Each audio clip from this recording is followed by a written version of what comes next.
दुनिया में कहीं वॉर तो कहीं गवर्नमेंट के खिलाफ प्रोटेस्ट या किसी कंट्री में इकोनॉमिक क्राइसिस। 2022 में क्या कुछ नहीं हुआ है। 2022 में अब तक का सबसे विवादित वर्ल्ड कप हुआ। किसी देश में लोग डरे हुए थे तो किसी देश में लोगों ने वहां के गवर्नमेंट को डराया। और अब जब 2023 आ चुका है तो क्यों न 2022 में हुए 5 ऐसे ही सबसे इम्पोर्टेंट इवेंट्स की बात की जाए जिसकी चर्चा पूरी दुनिया में हुई है। तो चलिए शुरू करते हैं।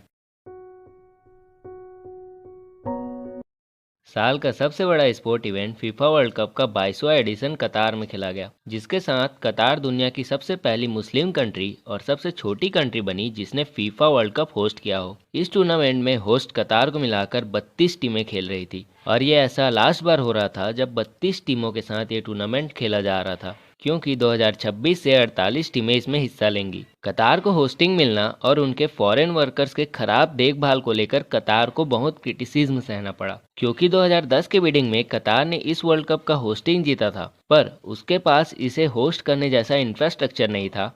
उनके पास ना तो स्टेडियम्स थे और ना ही होटल्स। इसी वजह से कतार को होस्टिंग कैसे मिली इसको लेकर भी बहुत विवाद हुआ था। कतार को 2022 से पहले पहले अपना इंफ्रास्ट्रक्चर तैयार करना था और उन्होंने ऐसा किया भी, पर ऐसा करने के लिए वर्कर्स को खराब वर्किंग कंडीशन में हाई टेम्परेचर में जबरदस्ती काम कराया गया, जिसके वजह से कई वर्कर्स को अपनी जान भी गंवानी पड़ी। द गार्जियन की रिपोर्ट के हिसाब से 6500 फॉरेन वर्कर्स की मौत हुई थी, जो इंडिया, पाकिस्तान, बांग्लादेश, श्रीलंका और नेपाल से थे। और भी कई मामले को लेकर कतार को क्रिटिसाइज किया गया, पर इन सब बातों के बावजूद इस टूर्नामेंट ने अपने खेल से अब तक हुए सभी वर्ल्ड कप को पीछे छोड़ दिया। छोटी छोटी टीमों ने बड़ी बड़ी टीमों को हराकर सबको कई बार चौंकाया, यहाँ तक कि मोरक्को सबको चौंकाते हुए सेमीफाइनल तक पहुंची। एक तरफ एक गोट क्रिस्टियानो रोनाल्डो का वर्ल्ड कप जीतने का सपना सपना ही रह गया जब उन्हें प्री क्वार्टर फाइनल और क्वार्टर फाइनल में बेंच में बैठाया गया और उनकी टीम को क्वार्टर फाइनल में हार झेलनी पड़ी। तो दूसरी ओर एक और गोट लियोनेल मेसी ने अपने टीम अर्जेंटीना के साथ फ्रांस को फाइनल में ड्रॉ के बाद पेनल्टी शूटआउट में हराकर अपना वर्ल्ड कप जीतने का सपना पूरा किया। यंगस्टर किलियन एम्बापे को टूर्नामेंट में सबसे ज्यादा 8 गोल मारने के लिए गोल्डन बूट से नवाजा गया, जिसमें उनका फाइनल में दर्ज किया गया हैट्रिक भी शामिल है, जिस हैट्रिक के साथ वो दुनिया के दूसरे ऐसे खिलाड़ी बने जिसने वर्ल्ड कप फाइनल में हैट्रिक मारा हो। इन्हीं सब बातों के साथ अब तक का सबसे विवादित और सबसे ज्यादा चर्चित वर्ल्ड कप का अंत हुआ। इस साल की सबसे बड़ी बिजनेस न्यूज अगर कोई थी तो वो थी इलॉन मस्क का ट्विटर खरीदना, जिसमें लॉ सूट तक फाइल किया गया। इलॉन मस्क ने जनवरी से ही ट्विटर के शेयर्स खरीदने शुरू कर दिए थे और अप्रैल आते आते 9.1% स्टैक के साथ कंपनी के सबसे बड़े शेयर होल्डर बन गए थे, जिसके लिए उन्हें बोर्ड ऑफ डायरेक्टर्स में सीट ऑफर किया गया, जिसे उन्होंने ठुकरा दिया और अप्रैल 14 को कंपनी को पूरी तरह से खरीदने का ऑफर दिया। पहले ट्विटर के बोर्ड ऑफ डायरेक्टर्स के बीच इस डील को लेकर मतभेद था, पर 25 अप्रैल को उन्होंने मस्क के 44 बिलियन डॉलर्स का डील एक्सेप्ट कर लिया। पर अभी डील फाइनल नहीं हुई थी और जुलाई में इलॉन ने ये कहते हुए कि ट्विटर उनके बीच हुए एग्रीमेंट के खिलाफ जाते हुए स्पैम बोट्स पर कड़े एक्शन लेने से मना कर रही है, उस डील को कैंसिल करने की बात कही। फिर क्या था, ट्विटर ने मस्क पर केस कर दिया, जिसके ट्रायल से कुछ हफ्ते पहले ही मस्क ने केस को रद्द करने के लिए ट्विटर के साथ एग्रीमेंट को आगे बढ़ाने को कहा। आखिरकार 27 अक्टूबर को 44 बिलियन डॉलर देकर मस्क ट्विटर के नए ओनर और पुराने सीईओ पराग अग्रवाल को फायर करके नए सीईओ बने। सिर्फ इतना ही नहीं बल्कि इलॉन ने और भी कई मेजर एग्जीक्यूटिव्स के साथ लगभग आधे स्टाफ को फायर कर दिया। तो सैकड़ों एम्प्लॉइज ने ये कहकर कि इलॉन उन पर बहुत ज्यादा काम करने का दबाव डाल रहे हैं, रिजाइन कर दिया। इलॉन के ट्विटर को खरीदने के इस खबर को लेकर पूरी दुनिया से मिक्स्ड रिएक्शंस मिल रहे हैं। कोई ट्विटर को लेकर उनके विजन और ग्रेटर फ्री स्पीच की बात को लेकर प्रेस कर रहे हैं, तो कई ऐसे भी हैं जिनका मानना है कि इससे ट्विटर में गलत इन्फॉर्मेशन, हरासमेंट और हेट स्पीच के बढ़ने का खतरा है और साथ ही उनके कंपनी के स्टाफ के हैंडलिंग को लेकर भी कई सवाल उठ रहे हैं।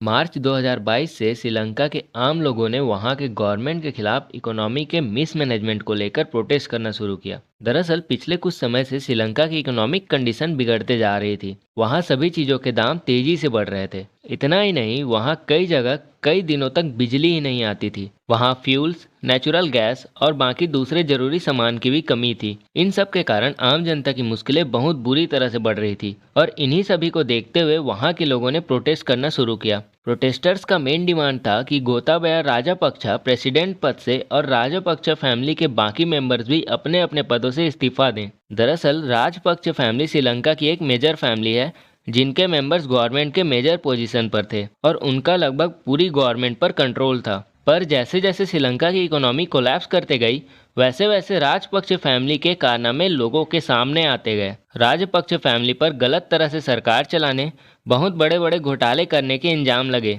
इंटरनेशनल इन्वेस्टिगेशन के रिपोर्ट्स ने ये बताया कि राजपक्ष फैमिली ने नकली कंपनीज और ट्रस्ट के नेटवर्क का यूज करते हुए बहुत बड़ी संपत्ति छुपा रखी है। अब ये कितनी संपत्ति थी इसके बारे में कहीं कुछ भी पब्लिकली जारी नहीं किया गया। इन सब के बावजूद राजपक्ष फैमिली के मेंबर्स रिजाइन करने के लिए तैयार नहीं थे, बल्कि इन प्रोटेस्ट को रोकने के लिए इमरजेंसी और कर्फ्यू लगाए गए। मिलिट्री को प्रोटेस्टर्स को अरेस्ट करने की भी इजाज़त दे दी गई। यहाँ तक कि सोशल मीडिया प्लेटफॉर्म्स के एक्सेस पर भी पाबंद लगा दिया गया। पर यह सब उनके खिलाफ ही गया, बल्कि अब पूरी दुनिया उनके खिलाफ एग्रेसिव हो गई थी और ट्विटर पर कई तरह के हैशटैग्स ट्रेंड करने लगे, जिसके कारण जुलाई के पहले हफ्ते में राजपक्ष एडमिनिस्ट्रेशन का अंत हुआ और 20 जुलाई को श्रीलंका पार्लियामेंट ने रानिल विक्रमेसिंघे को नया प्रेसिडेंट के रूप में इलेक्ट किया। वहीं 22 जुलाई को दिनेश गुणावर्देना को प्राइम मिनिस्टर अपॉइंट किया गया, जिसके साथ धीरे धीरे इकोनॉमी रिकवरी के साथ प्रोटेस्ट भी बंद हो गए। पर एक्सपर्ट्स का मानना है कि श्रीलंका की इकोनॉमी को पूरी तरह से सुधरने के लिए कम से कम 2026 तक का समय लगेगा।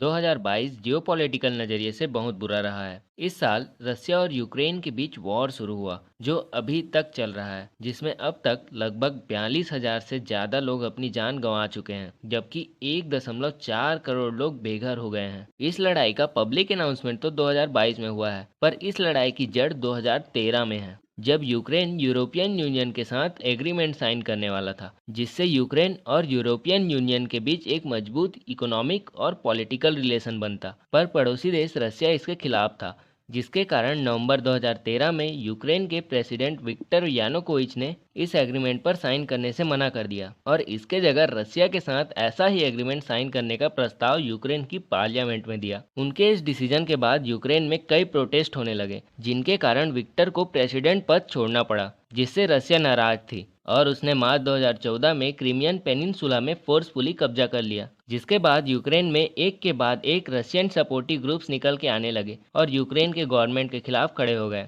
तब से 2022 तक रशिया सिर्फ छुपकर उन ग्रुप्स को कंट्रोल कर रहा था और अपने इन्वॉल्वमेंट से नकारता रहा। पर 21 फरवरी 2022 से रसिया ने खुलकर उन ग्रुप्स को सपोर्ट करना शुरू कर दिया और 24 फरवरी को टेलीविजन ब्रॉडकास्ट से पुतिन ने यूक्रेन पर हमला करने का ऐलान कर दिया। इस खबर पर पूरी दुनिया ने रसिया को क्रिटिसाइज किया, स्पेशली वेस्टर्न कंट्रीज जैसे अमेरिका ने। कई देशों ने रसिया पर अलग अलग तरह के सैंक्शंस भी लगाए। पर यह वॉर अभी तक चल रहा है, जो न सिर्फ इन दोनों देशों पर बल्कि पूरी दुनिया पर इफेक्ट डाल रहा है। 10 अप्रैल को हुए एक नो कॉन्फिडेंस वोट के बाद पाकिस्तान के पीएम इमरान खान को अपना पद छोड़ना पड़ा। दरअसल पिछले कुछ समय से इमरान खान पर देश की इकोनॉमी और फॉरेन पॉलिसीज को सही तरह से मैनेज न करने के इल्जाम लग रहे थे, जिसको लेकर एक बार पहले भी नो कॉन्फिडेंस वोट किया गया था, जिस दौरान इमरान खान ने पार्लियामेंट के उस मीटिंग को रद्द कर दिया था। यहाँ तक कि पाकिस्तान की सुप्रीम कोर्ट ने भी इमरान खान के इस डिसीजन का सपोर्ट किया था। पर पाकिस्तान के बड़े बड़े नेता, यहाँ तक कि उनके खुद के पार्टी के कई नेता भी इमरान खान के खिलाफ खड़े थे, जिसके चलते एक बार फिर से नो कॉन्फिडेंस वोट डाले गए, जिसमें इमरान खान की हार हुई। इमरान खान ने इन सब के पीछे अमेरिका की साजिश होने की बात की और कहा कि क्योंकि मैं मेरे विरोधी नेताओं के जैसे अमेरिका का पपेट नहीं हूं, इसलिए मैं उनकी आंखों में खटक रहा हूं। और ये भी कहा कि मैं एंटी अमेरिकन नहीं हूं, पर अपने देश को अमेरिका के हाथों इस्तेमाल होते नहीं देख सकता।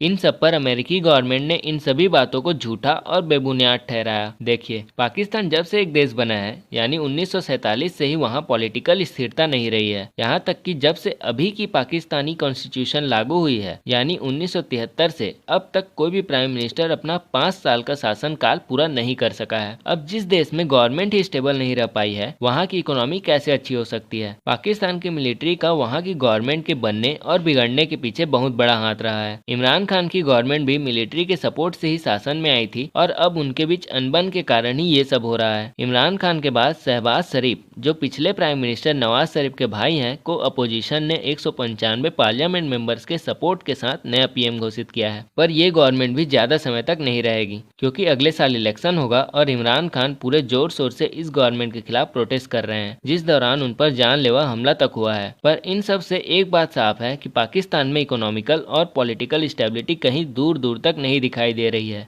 2022 में मेजरली जितनी भी घटनाएं हुई वो नेगेटिव और एग्रेसिव थी, पर हम उम्मीद करते हैं कि 2023 दुनिया के लिए बेहतर साबित हो, और इसी उम्मीद के साथ हम आपसे विदा लेते हैं।